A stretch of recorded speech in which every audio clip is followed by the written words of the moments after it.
अस्सलामुअलैकुम फ्रेंड्स, फिर से हाज़िर हुए हैं हम कोरल ड्रॉ की और एक वीडियो लेकर। इस वीडियो में हम आपको बताएंगे कि आप किस तरीके से ट्रांसपेरेंसी टूल से टाइटल बनाएंगे और उससे किस तरीके से खूबसूरत डिज़ाइन बनाएंगे। उसी के साथ हम ये भी बताएंगे कि एट्रीब्यूट आइडोपा टूल को कैसे इस्तेमाल करेंगे और उससे किस तरह कलर वगैरह को कलेक्ट करेंगे। तो उसके लिए मुकम्मल वीडियो को देखिए और चैनल को सब्सक्राइब ज़रूर कर लें। असल में फ्रेंड्स, इन दोनों टूल का इस्तेमाल हमने पहले बता दिया था, लेकिन इसकी तफसील और कुछ बाकी रह गई थी, इसलिए हम इस वीडियो में बाकी तफसील बताएंगे। तो चलिए शुरू करते हैं। तो सबसे पहले हम ट्रांसपेरेंसी टूल को बताएंगे। उसके लिए हमने कुछ पहले से इमेज वगैरह यहाँ पर ला के रखा है। अब हम आपको बताएंगे इसका इस्तेमाल कैसे क्या करेंगे। तो देखिए, असल में इसका इस्तेमाल होता है कलर वगैरह को हल्का करने के लिए और उसके अंदर एक बिल्कुल बारीक कलर बनाने के लिए। तो यहाँ पर आप जब देखेंगे तो देखिए, यहाँ पे एक डिज़ाइन दिख रहा है, लेकिन ये डिज़ाइन बहुत ही ज़्यादा हल्का है, जिससे इसके ऊपर लिखने या कुछ और चीज़ बनाने पर कुछ फ़र्क नहीं पड़ेगा, बल्कि वो चीज़ें भी नज़र आ जाएगी, उसके साथ ये डिज़ाइन भी आपको नज़र आ जाएगा। तो इस तरह करके आप कैसे बनाएंगे वो हम आपको दिखाएंगे। तो चलिए शुरू करते हैं। तो सबसे पहले हम तो इसका जो कलर है वही कलर इसके अंदर देंगे। हमने कुछ बॉक्स बनाया इस तरह करके, छोटा बड़ा करके। अब इनके अंदर यही कलर देंगे जो इसके अंदर है। तो उसके लिए हम आइडोपा टूल को इस्तेमाल करेंगे। यहाँ से हमने कलर कलेक्ट किया, इसको दे दिया। अब उसके बाद इस कलर को हमने कलेक्ट किया, इसको दे दिया। अब इसके कलर बाकी है, तो इसके लिए हम यहाँ से कॉपी करेंगे, यहाँ पर दे देंगे। इस तरह करके हमने कलर दे दिया। अब हमारा जो काम बाकी है वो ये है कि इसके अंदर ये वाला इफ़ेक्ट कैसे दें और इसकी साइज़ को इसी जैसा कैसे बनाएं। तो इसके लिए आप आइडोपा टूल के अंदर ये जो एट्रीब्यूट आइडोपा टूल है इसको ले लीजिए। लेने के बाद आप प्रॉपर्टी में जाइए, जाने के बाद आउटलाइन, फिल, टेक्स्ट, ये सारी चीज़ें है। इसके साथ आप यहाँ पे जाइए, जाने के बाद साइज़, इसको ओपन कर दीजिए। ओपन करने के बाद छोड़ दीजिए। अब इसको आप एक मरतबा यहाँ पे लीजिए, फिर इसको दे दीजिए। इसकी जो साइज़ होगी वही साइज़ इसके अंदर आ जाएगी। देखिए, इस तरह करके उसी जैसी साइज़ इसके अंदर आ गई। अब इसको हम नीचे कर लेते हैं। इसके लिए हम इसको सिलेक्ट रखते हुए इसको भी सिलेक्ट करेंगे। सिलेक्ट करने के बाद बॉटम में बी दबा देंगे तो नीचे आ जाएगा।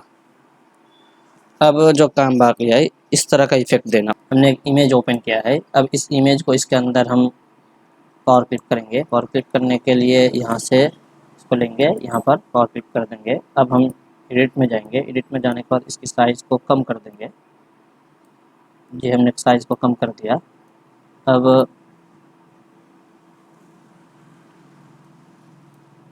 इमेज को ट्रांसपेरेंसी टूल से हल्का कर देंगे। उसके लिए हम इस तरह करके, ये देखिए हल्का हो रहा है, और ज़्यादा हल्का कर देंगे।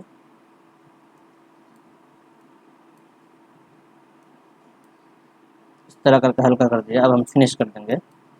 ये देखिए इस तरह करके लुक आ गया है जिसके अंदर है। अब उसके बाद जो चीज़ है ऊपर और नीचे, ऊपर नीचे देने के लिए हमने इसको लिया है। इसको हम पावर क्लिक करेंगे। ये देखिए इसके अंदर आ गए। इसको भी हल्का कर देते हैं, हल्का। उसके लिए हम एडिट में जाएंगे।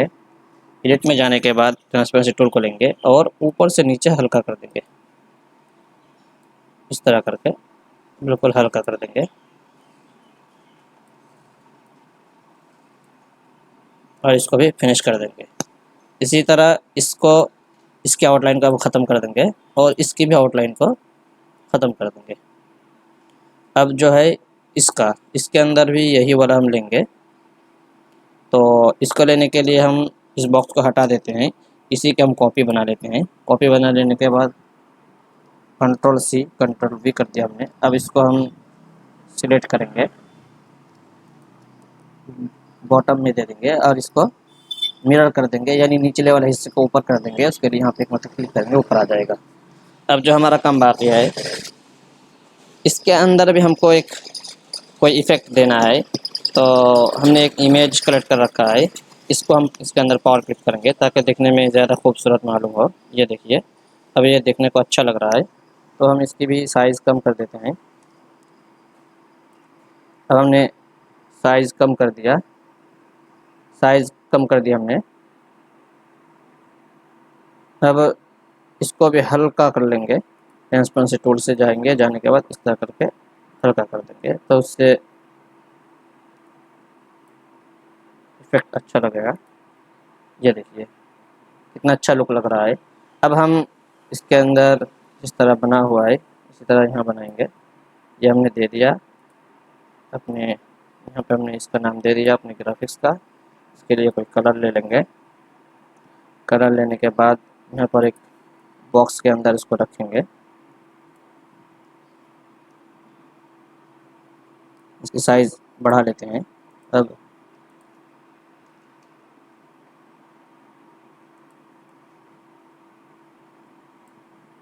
इसको होम पेज कर लेते हैं। इसका कलर बदल देते हैं।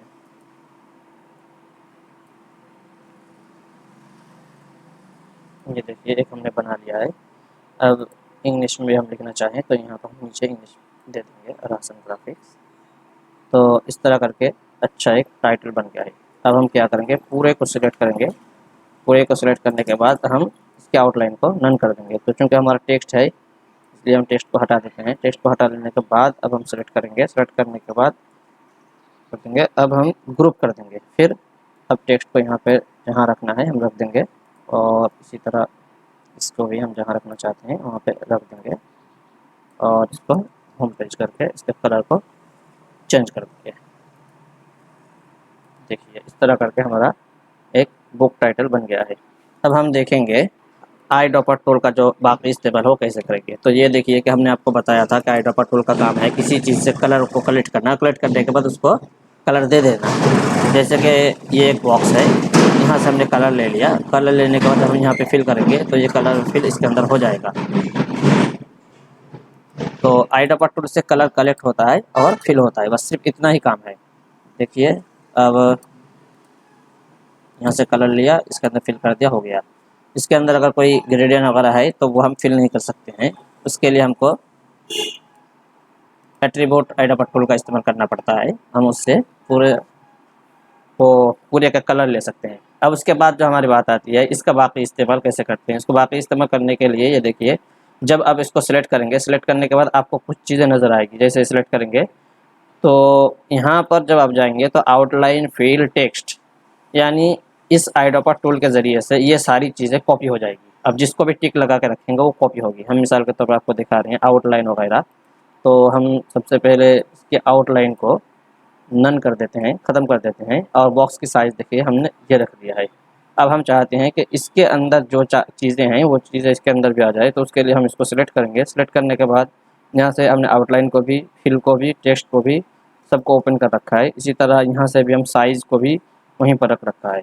तो अब हम क्या करेंगे, यहाँ से एक मरतबा क्लिक करेंगे, यहाँ पर दे देंगे। देखिए जो इसके अंदर कलर, इसके अंदर आउटलाइन और जो भी चीज़ें इसके अंदर है सारी चीज़ें इसके अंदर आ गई है। तो इस तरह करके आप कॉपी कर सकते हैं। और अगर आप इसको फिर कंट्रोल Z करते हैं, अगर इसके अंदर आप फिल वाला कलर नहीं लेना चाहते हैं, बाकी चीज़ें कॉपी करना चाहते हैं तो उसको बंद कर दीजिए। फिर एक मरतबा आप उसको सिलेक्ट कीजिए। ये हमने कॉपी की, ये देखिए कलर फिल नहीं हुआ लेकिन साइज़ वगैरह, आउटलाइन वगैरह इसके अंदर आ गई। अब आउटलाइन को अगर ख़त्म कर देंगे, उसको भी ख़त्म कर देंगे, तो अब सिर्फ साइज़ हमारा ये है, टिक मार लगा हुआ है तो साइज़ ही कॉपी होगी। इसको हम बड़ा कर लेते हैं। फिर ये देखिए सिलेक्ट किया, ये देखिए साइज़, आउटलाइन भी नहीं, कलर भी नहीं, कुछ भी कॉपी नहीं हुई इसके अंदर। अब हम इन चीज़ों को रखते हुए अब इसके अंदर से साइज़ को ख़त्म कर देंगे। साइज़ को ख़त्म करने से क्या होता है हम देखते हैं। ये देखिए अब हम इसके अंदर एक मरतबा लेंगे कॉपी। कॉपी करने का इसको जब भी देंगे तो कलर वगैरह फिल हुआ लेकिन साइज़ इसकी जैसी नहीं हुई। आपको पता तभी चलेगा जब इसको हम बड़ा करके रखेंगे। ये देखिए अब हम इसको लेते हैं, इसको कॉपी करते हैं और इसको दे देते हैं।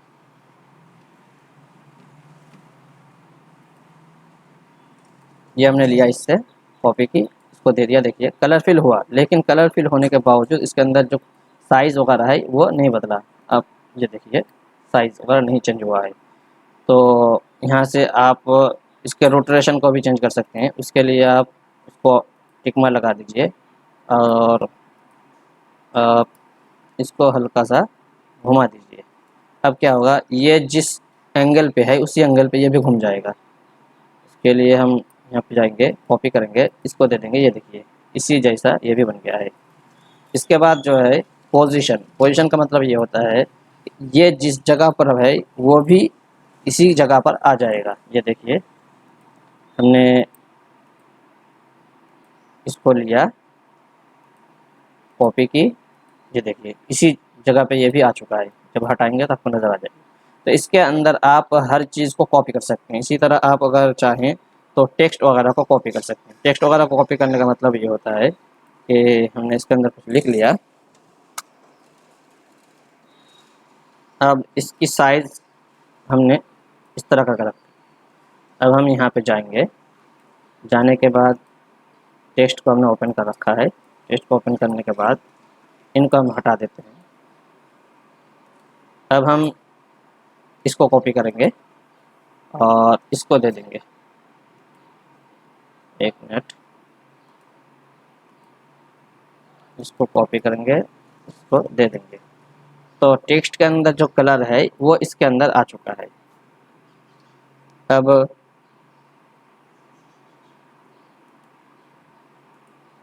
इसको कॉपी करेंगे, टेक्स्ट के देंगे, तो ये देखिए टेक्स्ट के अंदर जो आउटलाइन है इसके अंदर वही आउटलाइन इसके अंदर भी आ चुकी है और साइज़ वगैरह सब इसी के मुताबिक आ गई है। अब हम इसके अंदर से साइज़ को टिक मार कर देते हैं और आउटलाइन को ख़त्म कर देते हैं और फिल को भी ख़त्म कर देते हैं। अब हम देखते हैं क्या होता है। तो उसके लिए कंट्रोल Z करते हैं। अब हम क्या करेंगे, इससे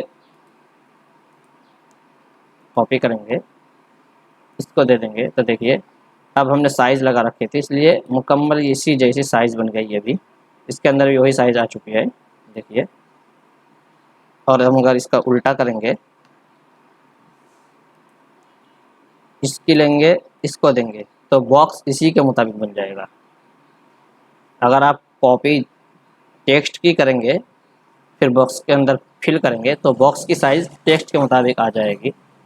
और अगर टेक्स्ट को आप कॉपी ना करके बॉक्स को कॉपी करेंगे और टेक्स्ट के अंदर फिल करेंगे तो जो बॉक्स की साइज़ होगी वो इसके अंदर आ जाएगी। तो इस तरह करके आप एट्रीब्यूट आइडेंटिफायर टूल को इस्तेमाल कर सकते हैं। तो फ्रेंड्स आज के लिए इतना ही, फिर आइंदा वीडियो में बताएंगे इंशाअल्लाह ताला।